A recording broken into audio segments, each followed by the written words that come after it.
les étudiants de CITEC ont des projets en première, deuxième et troisième année, de plus en plus orientés vers l'industrie. Et en troisième année, on essaie justement de leur poser des sujets qui sont proposés par des industriels.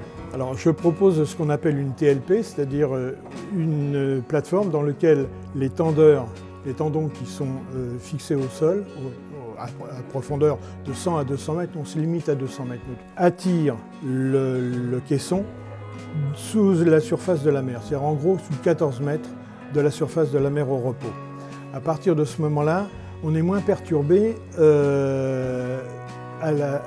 au profil de la houle. Et Allstab a fait toute la partie théorique et ils nous ont confié la partie pratique avec les expériences en bassin pour analyser sur un modèle réduit ce qu'ils ont mesuré en théorie va marcher. Nous, on a développé un projet sur du papier. On a besoin de valider ce projet au travers de spécialistes, de scientifiques, de chercheurs. L'intérêt, c'est de s'orienter vers une collaboration industrie-université. Le projet, grâce aux élèves et grâce aux professeurs qui les ont encadrés, c'est terriblement enrichi. Alors on avait plus un groupe qui s'est intéressé aux efforts, donc qu'on a mis dans les tendons. On avait un autre groupe qui s'intéressait plutôt au mouvement de la plateforme, c'est-à-dire avec des caméras qu'on a installées de part et d'autre pour évaluer le déplacement et l'angle de gîte de l'éolienne. Et on avait plutôt une équipe qui s'intéressait au côté pratique et de l'installation de l'éolienne dans le bassin et tout ce qui était le côté pratique. À partir des vidéos qu'on a prises, on les a mis sur un logiciel et on a pu calculer à l'aide de ce logiciel les déplacements du flotteur de l'éolienne. La stabilité de l'éolienne dépendait énormément de l'inclinaison des tiges. On a d'abord réalisé un premier essai où les tiges étaient totalement verticales. Ensuite, on a mis la moitié des tiges avec une inclinaison de 15 degrés en laissant l'autre moitié verticale.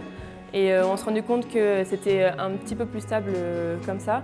Et ensuite, on a fait un test où on a mis toutes les tiges à 15 degrés et on s'est rendu compte que ça bougeait beaucoup trop.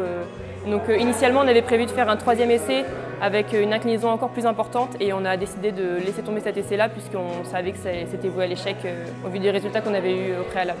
En voyant les efforts avec une configuration plutôt qu'une autre, on a pu en déduire que celle qu'on a décidé de garder là au final, c'était une bonne solution. Après, forcément, il y aura encore des essais à faire sur cette éolienne. Donc, avec le traitement des vidéos, on a pu observer que les déplacements correspondaient bien à ce qu'avait mesuré en amont l'industriel et que la technologie, a priori, apporte quelque chose et permet de stabiliser davantage le flotteur. En fait, du coup, ce qu'on a décidé de tester, c'est 4 occurrences de houle très caractéristiques. C'est ce qu'on appelle les périodes de retour, généralement. Et donc on parle de périodes de retour annuelles, décennales, cinquantennales et centennales. Ça correspond à des probabilités que les houles reviennent, par exemple, tous les 100 ans pour la période de retour centennale. Et donc ça permet de dimensionner correctement une éolienne, sachant qu'elle va peut-être rester dans l'eau une vingtaine, voire une trentaine d'années. Ah oui, là, c'est eux qui sont moteurs dans le projet. C'est-à-dire que nous, on est là pour les guider ou pour leur répondre quand ils ont des questions, mais c'est eux qui mènent à bien le projet. Et d'ailleurs, c'est intéressant parce que finalement, ils peuvent se poser aussi des questions qu'on ne s'est pas forcément posées. Enfin, ça enrichit la qualité du travail. Travailler sur ce type de projet, c'est très bénéfique puisque d'une part, ça permet de travailler plus un côté pratique qu'on n'a pas forcément à l'école. Ou alors on a certains TP, mais là, c'est assez concret. Et ça permet de travailler sur un projet qui verra probablement le jour.